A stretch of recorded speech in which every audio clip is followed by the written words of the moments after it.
Informação que está nesse momento chegando com a Gabriela Coelho, nossa setorista de judiciário. Anderson Torres pede ao Supremo Tribunal Federal para deixar a prisão. Ele pede para sair da prisão ao Supremo Tribunal Federal. Eu já vou trazer o Leandro e o Yuri Pita para a gente dar uma olhada nesse assunto. O pedido vem após o ex-comandante da Polícia Militar de Brasília ter sido liberado por Alexandre de Moraes e de Torres ter prestado um depoimento de 10 horas à Polícia Federal sobre diversos assuntos, inclusive a minuta golpista encontrada na casa dele, que ele disse não sabia de quem tinha recebido. Informação da Gabriela Coelho, então, Anderson Torres pede ao Supremo Tribunal Federal para deixar a prisão. Yuri Pita. Tem esse pedido agora, o que seria esperado por parte da defesa, já que ele prestou depoimento, mas são situações diferentes. A dele, ex-secretário, a forma como ele se preparou para aquele fim de semana em que ocorreram as invasões, depredações, o vandalismo dos golpistas na sede dos 3 poderes da República e a conduta do ex-comandante da Polícia Militar, que estava em loco ao ver o momento em que a situação saiu de controle, foi para a frente da tropa ali, o coronel Fábio Augusto Vieira, inclusive se machucou naquele episódio do 8 de janeiro, teve ferimentos ali e toda a sua conduta ao longo, desde a prisão preventiva, ele ter se entregado logo no primeiro dia. E o que se pôde verificar é que é uma postura diferente da que foi adotada e das suspeitas que recaem sobre o ex-ministro e ex-secretário de Segurança Pública. Essa diferença é importante porque ela é fundamental para a decisão que vai ser tomada. Se vai ser mantida ou não essa prisão preventiva de Anderson Torres, lembrando que a do ex-comandante da PM do Distrito Federal foi revogada depois da prestação, não só dele ter prestado depoimento, mas de uma série de elementos, de imagens que vieram a público e que estão de posse dos investigadores, de qual foi a conduta dele enquanto comandante da Polícia Federal, da Polícia Militar, durante os atos de 8 de janeiro. Diferente de Anderson Torres, que já estava fora do Brasil, que há até uma controvérsia da forma como ele comunicou o seu pedido de férias ao governador Ibanez Rocha, que deu a entender que se não foi de todo surpreendido, mas que não houve uma transição devidamente feita, o que acontece, o que foi de certa forma corroborado no depoimento do ex-secretário adjunto.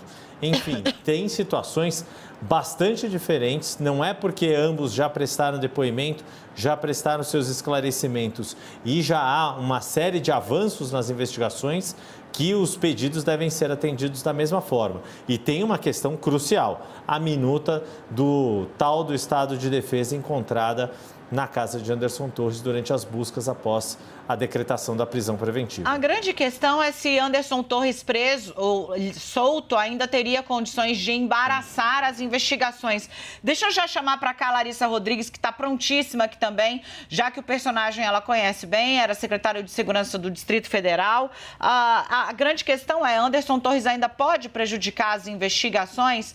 Isso é que deve ser respondido, né? Tem algum poder de interferir no rumo desse caso, né? Pode trazer algum tipo de ação que imponha risco à ordem pública? Essas são as questões que tecnicamente têm de ser respondidas, né? Quando foi preso porque secretário de Segurança do Distrito Federal viajou, largou a capital federal, os 3 poderes, sem qualquer plano de contenção.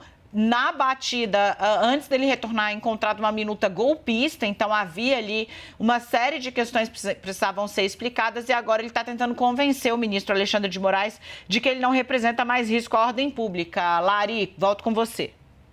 Oi, Dani, boa tarde para você. Chegando agora para o Yuri, para o Leandro, para todo mundo que está com a gente no 360.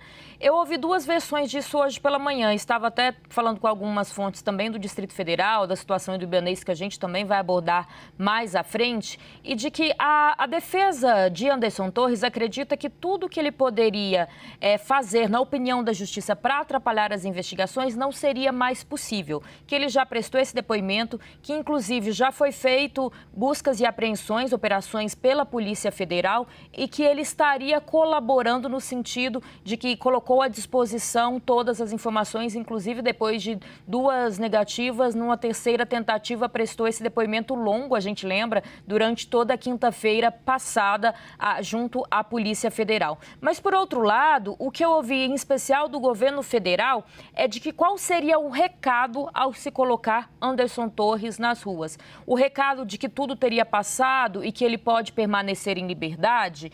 Agora, claro, vai entrar a questão jurídica de como que o Supremo encara isso. A situação dentro do Supremo, e é visto também por demais juristas, advogados, de que o comandante da Polícia Militar, a situação dele era um pouco mais leve, em especial depois daquele próprio relatório levantado pelo então interventor na Segurança Pública do Distrito Federal, de que ele teria ido para o front mesmo, teria tentado ajudar no dia das manifestações violentas, dos atos violentos, melhor dizendo, do dia 8 de janeiro, o comandante da Polícia Militar. Já Anderson Torres não teria feito seu trabalho ao deixar o país. Mas também tem um detalhe de que, juridicamente, é possível manter a prisão dele, já que todos os demais passos foram feitos, né? Esse depoimento já foi prestado, já se colheu material tanto na casa de Anderson Torres como onde ele trabalhava enquanto secretário de Segurança Pública. Essa é a linha da defesa, de que não há mais nenhuma maneira dele atrapalhar as investigações, já que durante esse período que ele esteve preso, todas as operações da Polícia Federal foram realizadas. Agora, claro, a gente tem que tentar entender também, Dani, qual que é o entendimento dentro do Supremo Tribunal Federal. Dentro do governo federal, há um temor de que, ao liberar Anderson Torres, se dê um recado de que a coisa não foi tão grave assim. Gente, a Gabi Coelho encaminhou para a gente a entrega da peça aqui. Olha só o que diz, né? Que ele prestou depoimento, tanto assim como o Ibanez Rocha e o adjunto de Anderson Torres à época na Secretaria de Segurança Pública. E aí diz o seguinte, né? Ao decretar a prisão preventiva de Anderson Torres, este eminente relator, que é o ministro Alexandre de Moraes, destacou que havia ali risco, né? Tanto a manutenção da ordem pública, porque Anderson não havia elaborado um plano para proteção da capital naquele final de semana, né? Daí ele diz assim que, não obstante, olha só como a defesa está indo pianíssimo para falar com Alexandre de Moraes. Estou aqui no item 14, meninos. Não obstante a gravidade dos fatos ter justificado, num primeiro momento, a cautela adotada pelo relator, então o que ele está dizendo? Olha, no primeiro momento, sim, fez sentido a determinação de Alexandre de Moraes, né? Ele diz, a evolução das investigações fez com que não se confirmassem, deixa eu trazer aqui, as hipóteses formuladas pelo diretor-geral da Polícia Federal. O que ele está dizendo? Olha, andou a investigação e aí você está vendo que tinha um plano. A gente não sabe porque ele não foi executado, mas tinha um plano, né? Eles estão basicamente dizendo que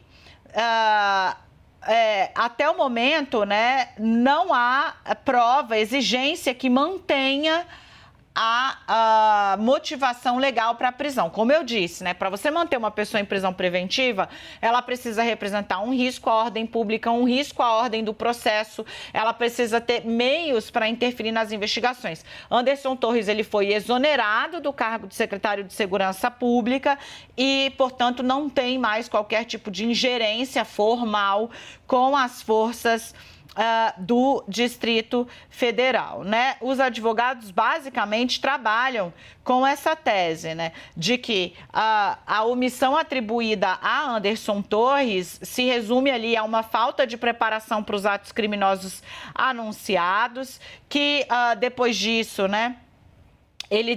A defesa tenta mostrar que ele tentou prevenir a depredação do patrimônio público. A peça da defesa é enorme. Mas, basicamente, Leandro, o que eles estão querendo dizer é, olha só, ele deixou um plano, a gente não sabe exatamente por que não foi feito, mas agora ele já está fora e, bom, não tem muito por que mantê-lo preso. É uma decisão a ser tomada pelo ministro Alexandre de Moraes, que já ouviu Anderson Torres, e o mais importante aconteceu e foi pego na ação de busca e apreensão. Uma minuta golpista que está sendo analisada pela perícia da Polícia Federal para saber quem foi que passou a mão naquele documento.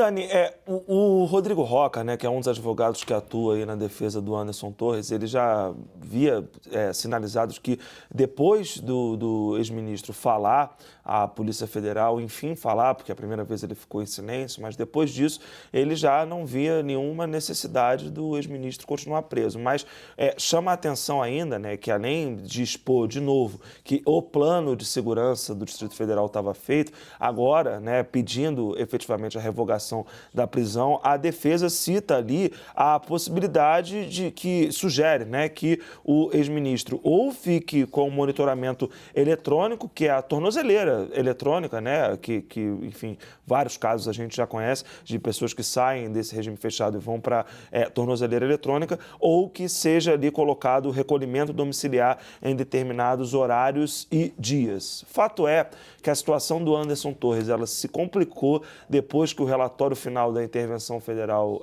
pelo Ricardo Capelli foi divulgado, e agora há um movimento aí da defesa para tentar pelo menos tirar ele da prisão, que seja com tornozeleira eletrônica, que seja com esse recolhimento domiciliar em horários determinados. Dani. A defesa cita ou a impossibilidade dele circular a partir, sei lá, de 8 horas, 6 da tarde, né? Ou a tornozeleira eletrônica.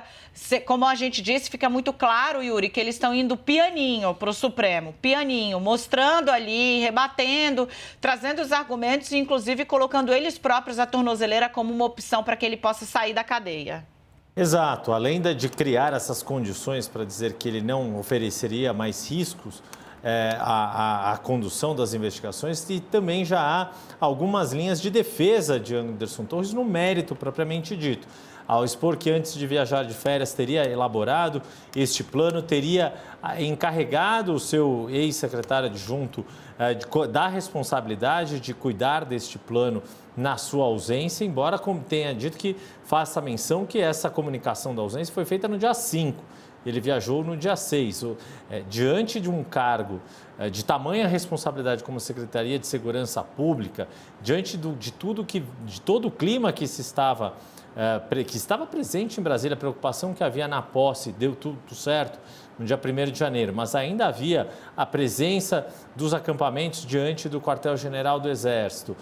Todas essas mobilizações causam estranheza. Só um dia antes o secretário avisar o seu imediato que sairia de férias e olha, toma aqui, cuida da lojinha que eu vou sair de férias com a minha família. Embora seja já o que está se adiantando aqui na argumentação de defesa, inclusive os advogados de Anderson Torres fazem menção a uma entrevista dada por Lula naquele 8 de janeiro, em que ele diz que a inteligência não havia sido informada da gravidade daquele assunto, trazendo mais uma vez à tona o que poderia ter sido feito